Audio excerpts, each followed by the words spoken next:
Rule number 61 क्या कहता है? The sequence ordinal and cardinal is used. Okay, and नहीं, ऑर्डिनल पहले यूज होगा देन आपका कार्डिनल यूज होगा। ये आपका सीक्वेंस है, मतलब फर्स्ट पे ये आएगा, सेकंड पे ये आएगा। Okay, is used when ordinal and cardinal are used together in a sentence. Ordinal मतलब जो ऑर्डर बताते हैं, okay, first second third. Okay, और आपके कार्डिनल क्या हो गया? आपके 1 2 3 4 जो आपके नंबर्स होते हैं वो कार्डिनल फॉर्म में होते हैं। ओके, उनको हम कार्डिनल कहते हैं।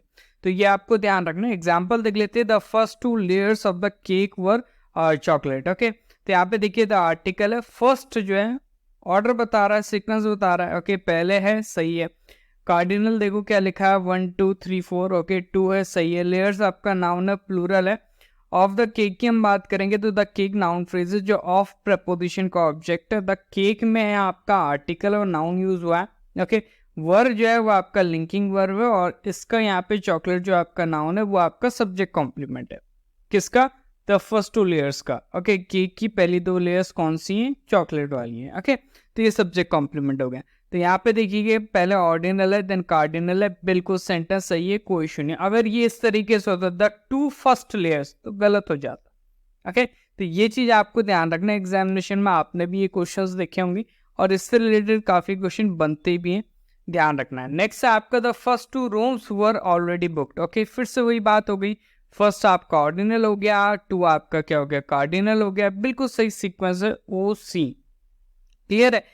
द आर्टिकल है, रूम्स नाउन है, प्लूरल है। वर आपका ऑक्सिलरी वर्ब हो गया, ऑलरेडी एडवर्ब हो गया, जो क्या कर रहा है? बुक्ड पास्ट पार्टिसिपल है। ओके, बुक वर्ब का। ओके, तो उसका थर्ड फॉर्म है, उसको क्या कर रहा है? मॉडिफाई कर रहा है। तो ये दोनों में आपका सही सीक्वेंस है। इससे रिलेटेड आपके कुछ सेंटेंसेस है, उनमें आपको एरर फाइंड करना है और उनका आंसर कमेंट में करना है। एक और रूल हम डिस्कस कर लेते हैं, रूल नंबर 60। ओके, ये क्या कहता है आपका? देखो, इनफ जो वर्ड होता है ना, ये आपका क्या होता है? अगर हम इनफ की बात करेंगे तो इनफ आपका क्या होगा? एडवर्ब होता है। ओके, और आपका प्रोनाउन भी होता है और आपका डिटर्मिनर भी होता है। ध्यान रखिए, बहुत इंपॉर्टेंट है। इससे रिलेटेड भी क्वेश्चंस आपके दिख जाते हैं एग्जामिनेशन। तो अगर हम बात करेंगे इनफ की एज अ डिटरमिनर, तो ये क्या करेगा? नाउन को डिटरमाइन करेगा, तो उससे पहले लिखा जाएगा। लेकिन अगर इनफ जो है वो आपका क्या है?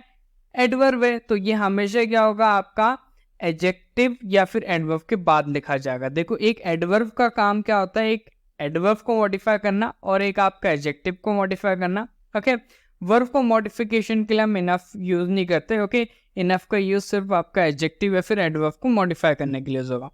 अब जो इनफ यूज होगा एज एन एडवर्ब, तो ये आपका एडजेक्टिव और एडवर्ब के बाद होगा यूज, ये आपको ध्यान रखना। एग्जांपल देख लेते हैं। Do we have water enough for the trip? तो यहाँ पे वाटर नाउन है, तो इनफ मतलब डिटरमिनर है। अगर ये डिटरमिनर है तो इसको वाटर से पहले आना चाहिए, इट शुड बी आपका इनफ वाटर। नेक्स्ट देखेंगे, he is enough tall to reach the shelf. Okay, तो यहाँ पे टॉल आपका एडजेक्टिव है, तो ये इनफ क्या कर रहा होगा? टॉल एडजेक्टिव को मॉडिफाई कर रहा होगा, तो इसका पोजीशन हमेशा क्या आना है? एडजेक्टिव और एडवर्ब के बाद होना चाहिए, जिनको ये मॉडिफाई करेगा। तो ये होना चाहिए आपका he is tall enough. Clear? Enough water सही है क्योंकि इनफ वहां डिटरमिनर है। टॉल इनफ सही है क्योंकि इनफ यहाँ पे क्या आपका एडवर्ब है। तो ये चीजें आपको ध्यान रखनी। इससे रिलेटेड भी आपके कुछ होमवर्क के लिए क्वेश्चंस होंगे, वो मैंने दिए हुए हैं। ओके, ये 5 आपको करने हैं इनफ से रिलेटेड, और ये आपका OCM वाला जो सीक्वेंस है उससे रिलेटेड है। तो इनका आंसर आपने कमेंट में करना है। मिलते हैं in the next section. Till then, जय हिंद, जय भारत।